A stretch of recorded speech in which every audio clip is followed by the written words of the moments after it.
আমি নতুন যাই কিনি টান দিয়ে নিয়ে যায়। শোনো, আমি না ঘুরে পেঁচে কোনো কথা বলতে পারি না। যা বলিস, আমি তোমাকে ভালোবাসি রকি। আস্তে পাগল পাগল হয়েছে নাকি? তোমার বাপরে আমি ভাই ডাকি, জামশেদ ভাই, তো তোমার আমার আঙ্কেল ডাকার কথা। কোন ভাই ডাকতেছো? বলে শ্বশুর আব্বা ডাক। সুস্থ মানুষেরা না সত্যিকারে ভালোবাসতে পারে না। যারা ভালোবাসে তার একটু পাগলই হয়, বুঝছো? বুঝাবো না, বুঝাই দিই।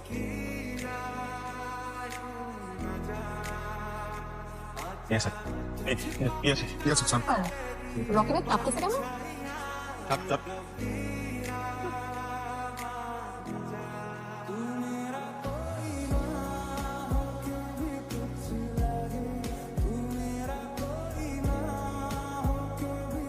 তুমি আমাকে ইগনোর করছো না?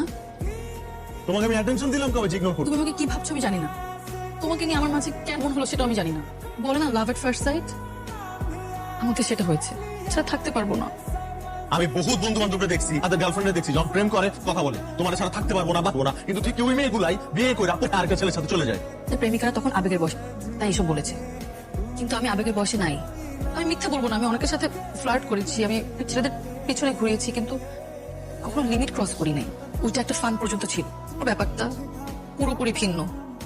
তোমার বাবা জামশেদ ভাই আমার জীবন সেট করে দিছে। আজকে আমি যে পজিশনটা হোল্ড করি সেটা শুধুমাত্র তোমার বাবার জন্য। আস্তে আস্তে পড়ে থাকতাম।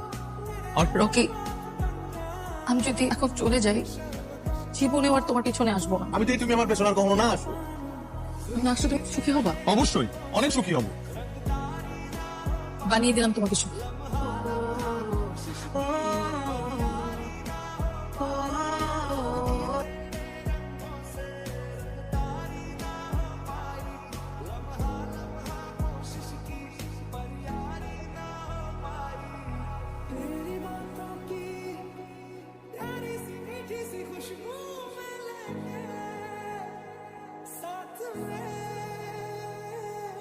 তুমি এখানে কি করছো? তুমি এনে দাঁড়ায় আছো, কদিন আগে রিজেকশন খাইছো তো, ভাবলাম পানিতে লাপটপ দিয়ে মরে না যাও। একটু চলে যাও, আশেপাশে মানুষ আছে, দেখো সামনে। হ্যাঁ, এই ভয়টা আমিও পাইতাম আগে থেকে, কিন্তু আছে কেন এটাইছি না। নিজের মধ্যে ভয় আনো তাহলে। তো ইদানিং আমার কি হয়েছে, খুব অস্থির লাগে। কেন অস্থির লাগে এটা আমি কিভাবে বলবো? আমার না ওই ঘুমটুমও হয় না। ঘুম আসলে ঘুমের ওষুধ খাও। জিজ্ঞেস করো তুমি কোন ঘুমের ওষুধ খাবা, তার না।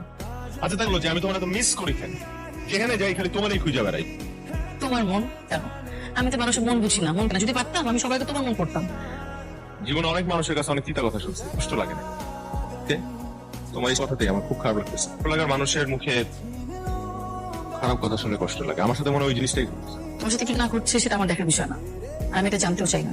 আমার মধ্যে যে অনুভূতিটা হয়েছিল সেটা আজকে আমার মধ্যে হয়েছে। অনেক দেরি করে ফেলেছো। ও, মনের উপর তো জোর খাটাই লাভ নাই। হ্যাঁ, আমার মন একটা দোষ করছে, ফাঁসি তো আর দেওয়া যাবে না। আর ভালো এমনিতে দেরি ও দীর্ঘ রজনীর সমান, দীর্ঘ বরসের সমান। আমি তোমার কাছে আরেকটা সুযোগ চাই। আমি আর তোমাকে ভালোবাসবো না মনে হয়। তুমি ওই দিন আমাকে যেভাবে ফিরিয়ে দিয়েছো, আমি তোমাকে ভালোবাসবো। তোমাকে তুমি পিয়াসা কিন্তু আমার প্রথম ভালোবাসা। এই বয়স 29 না? এত আমি তো ওই দিনই ছেলে পক্ষকে না করে দিয়েছি। আসলে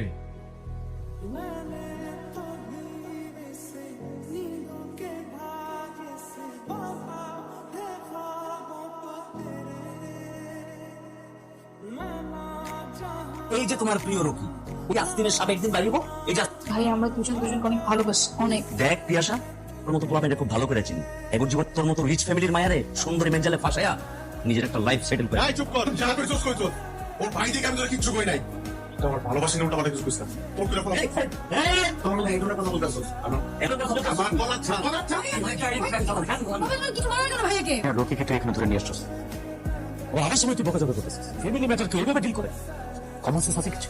আজকেও তুমি আমার না করতেছ এত কিছু দেখার পরে আব্বা ভালো ছিল। তুই যেমন আমার ছেলে, রকিও কিন্তু আমার একটা ছেলে, ওর সাথে জমে গেছে, সে দুজনকে এক করে দেওয়া। আব্বা কি কইতাছো তুমি? এই রকিও আমার বোনের জামাই। আমি যা চিন্তা করছি, যা শুনে চিন্তা করছি।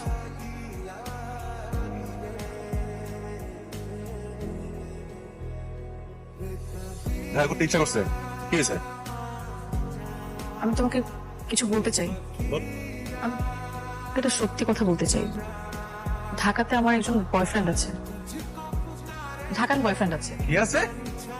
বয়ফ্রেন্ড? আমি এখানে আসার পর থেকে ওর সাথে আমার ঝামেলা হয়। আমি ভেবেছিলাম আমাদের সম্পর্কটা ঠিক হবে না। পাগল হয়ে গেছে। আমি ওকে ভুলতে পারছিলাম। কি বলতেছো এগুলা? টাইম পাস করেছি।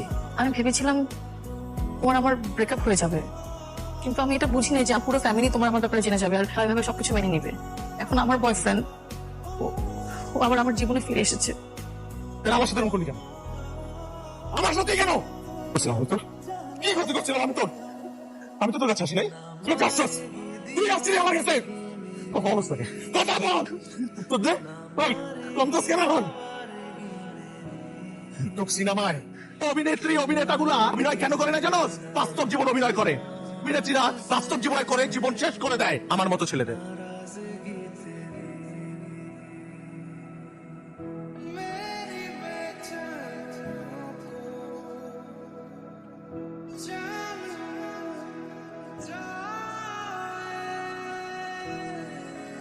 কি না করছি? আর ওই রোকিয়া তোমার মেয়ের সাথে প্রেম করছে। কত বড় কলচে ওর। আমান, তুই এতদিন জানতে চেতি না কেন আমি আরো কিছু বলি না? ইলেকশনের সময় আমি সেন্ট্রাল নেতার সাথে অনেক মিটিং, আমার সব মনোযোগ ওদিকে ছিল। ও আমি ভিতরে ভিতরে চলতাম, অনেকে ওকে অনেক বেশি পছন্দ। আমি চাইতাম আমি এমপি হওয়ার আগে এই এলাকার কোনি হবি আর মান, তাই এতদিন ওরে কিছু বলি নাই। ওরে কিছু বললে সবাই ওরে কমিশনে বানাই দিত, ওরে নেতা মনে করতো, কারণ সবাই ওকে ভালোবাসে। আমার পালিত কুকুরকে আমারটে, সেটা আমার কোনো জিনিস। তোর বাচ্চা কেসকে শোর বাচ্চা কেসকে বাবা বাবা ওকে কিছু করো না বাবা। কি করলাম? সরকার হাত তোলা আব্বা, তুই চুপ। আমার হাতকে শিক্ষিত বানাইছো, শিক্ষা নেবো না। আমাকে বাবা তুমি ওরা কিছু করবে, ওর তো কোনো দোষ। কিছু টাকা আছে, নতুন জীবন শুরু করার আগে কিছু টাকা লাগে। এটা আমার পক্ষ থেকে তোকে দুজনের বিয়ার গিফট। এই যে ওইদিকে কলেজের গাড়ি পাস করা আছে, চল অফিস বাজার চলে যাবে আর দুজন বিয়ে করে যাবে। আর এদিকে যা কিছু কিছু আমি সামলাম। Thank you. কি হয়েছে তোর রকি? তোর নাম ধরে রাখলে রাত্রি পেতেছিস ভাই। সামনে তো ফ্রেন্ড ছিলেন, মানে ফ্রেন্ড ছিলেন, আজকে থেকে তো সম্বন্ধী আমার। আপনি যা করলেন সেটা আমরা কখনো করবো না ভাই। তোর আমার ফ্যামিলি না, বোনটারে দেখে রাখিস। চিন্তা কর, তো আজকে আপনারা যতটা ভালোবাসছেন থেকে একদিন তো কম আমি ওরা ভালোবাসবো না। সাহায্য করছি আব্বা, ওর কোনো দোষ নাই।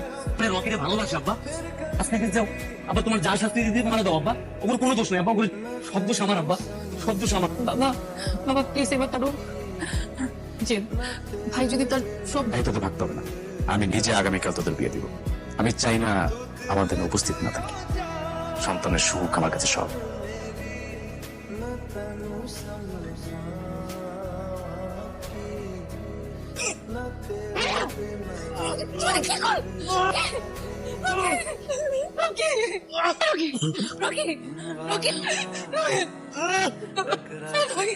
কি হয়ে আসতে চারিদিকে আমার মেয়ে আত্মার বিয়ের বিষয়।